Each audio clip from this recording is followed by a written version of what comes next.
Mathematics first year की book में से एक इम्पॉर्टेंट शॉर्ट क्वेश्चन समझते हैं और ये क्वेश्चन बोर्ड इम्तिहान में भी पूछा गया था। ये पेपर नंबर 2 का क्वेश्चन नंबर 10 है। इसके अंदर वो ये कह रहे हैं कि प्रूव डैट -1 प्लस के रूट -3 और होल की पावर 4 फिर प्लस फिर ब्रैकेट और इसके अंदर लिखा हो -1 फिर माइनस फिर स्क्वायर रूट में -3 और इसकी पावर होल की पावर कितनी है 4। ये तमाम चीज़ें जो दोनों टर्म्स हैं ये किसके बराबर होती हैं जी -16 के बराबर होती हैं। इसको प्रूव करें।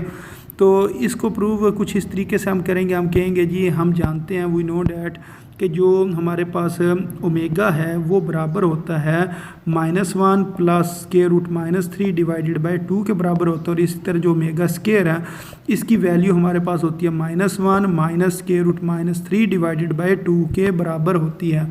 तो ये दो वैल्यूज़ आपको याद होनी चाहिए। ये आपने 10th क्लास के अंदर भी पढ़ी हैं। तो ये 10th के अंदर भी ये ओमेगा और ओमेगा स्क्वायर की वैल्यू आपने पढ़ी थी, जिस जगह पर क्यूब रूट ऑफ यूनिटी का जिक्र है कि complex cube root of unity जो कि इस चीज़ के बराबर होते थे ओमेगा और ओमेगा स्क्वायर के। ये वैल्यूज़ को आपने एक दफ़ा लिखना है। अब अगर हम क्वेश्चन में देखें तो इस जगह पर डिवाइडेड बाय 2 नहीं है।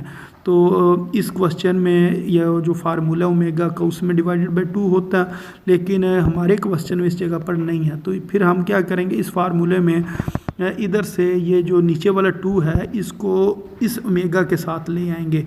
तो ये बन जाएगा 2 ओमेगा बराबर आ जाएगा -1 प्लस स्क्वायर रूट -3।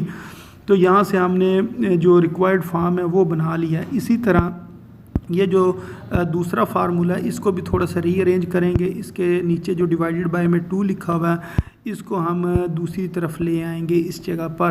तो ये बन जाएगा 2 ओमेगा स्क्वायर, ये बराबर आ जाएगा -1 माइनस स्क्वायर रूट -3। तो ये अब हमने वैल्यूज़ जो हैं वो थोड़ी सी तरतीब उनकी चेंज करके रिक्वायर्ड फॉर्म बना ली है। तो अब ये जो सारी चीज़ है ये हमें पता है, ये सारी चीज़ किसके बराबर होती है 2 ओमेगा के बराबर होती है। तो इस जगह पर हम लिख देंगे 2 ओमेगा। और इसी तरह ये -1 माइनस स्क्वायर रूट -3 का स्क्वायर रूट ये हमें पता है 2 ओमेगा स्क्वायर के बराबर होता है। अब इसकी जगह पर हमने 2 ओमेगा स्क्वायर लिख देना है। अब क्योंकि ऊपर पावर 4 लिखी हुई है इस जगह पर, तो इधर भी लिख देंगे। इधर पावर 4 है तो इसके ऊपर भी पावर 4 लिख देंगे। अब ये जो पावर 4 है इसने अंदर वाली टर्म्स की पावर बन जाना है। मतलब इस 4 ने इस 2 के ऊपर आना है तो ये बन जाएगी 2 की पावर 4। 2 की पावर 4 का मतलब है 2 मल्टीप्लाई 2 मल्टीप्लाई 2 मल्टीप्लाई 2। तो ये आ जाएगा 2 2s are 4 और 4 2s are 8 और 8 2s are 16। तो इस वजह से इस जगह पर 2 की पावर जो 4 है ये किसके बराबर आ जाएगा जी 16 के। और इसी तरह ये पावर 4 ओमेगा के ऊपर भी आएगा, ये बन जाएगा 16 ओमेगा स्क्वायर। इसी तरह ये पावर 4 जब 2 के ऊपर आएगा तो ये बन जाएगा 16। और जब पावर के ऊपर पावर होती है वो मल्टीप्लाई होती है। जब 2 को 4 से मल्टीप्लाई करेंगे तो इस जगह पर क्या आ जाएगा 8 आ जाएगा।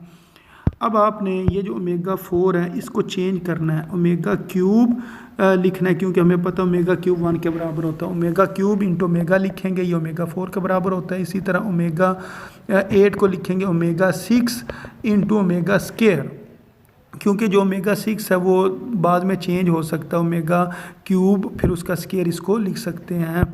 तो अब ये जो ओमेगा की पावर 6 लिखा हुआ है इसको ओमेगा क्यूब और फिर उसकी पावर 2 लिख लें, क्योंकि पावर के ऊपर पावर मल्टीप्लाई होती है। तो जब 3 को 2 से मल्टीप्लाई करते हैं तो इस तरीके से ये 6 आता है। अब आपने ओमेगा क्यूब की वैल्यू पुट करनी है। ओमेगा क्यूब जो के बराबर है 1 के, वो इस जगह पर 1 लिख देंगे। और ये वाला भी ओमेगा क्यूब इसकी जगह पर भी 1 लिख देंगे।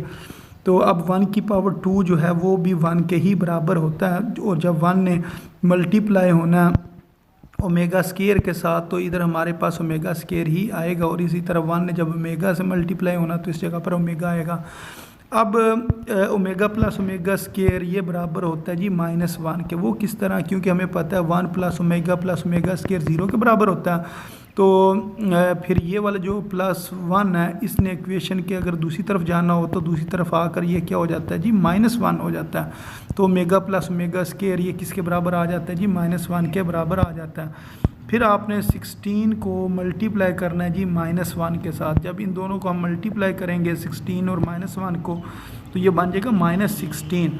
तो यही हमारी जो राइट हैंड साइड थी, जो हमने प्रूव करना था वो यही था कि सारी चीज़ का आंसर जो है वो कितना आना चाहिए, -16। तो अगर आप इस जगह पर भी देखें तो ये क्या लिखा हुआ है, -16, तो इसका मतलब ये और ये सेम हो गया। तो यही हमारी राइट हैंड साइड है। तो अब हम लिख देंगे हैंस प्रूव, कि हमने ये चीज़ प्रूव कर दी है जो उन्होंने क्वेश्चन में कही थी। तो उम्मीद है आपको इस क्वेश्चन की समझ आ गई होगी।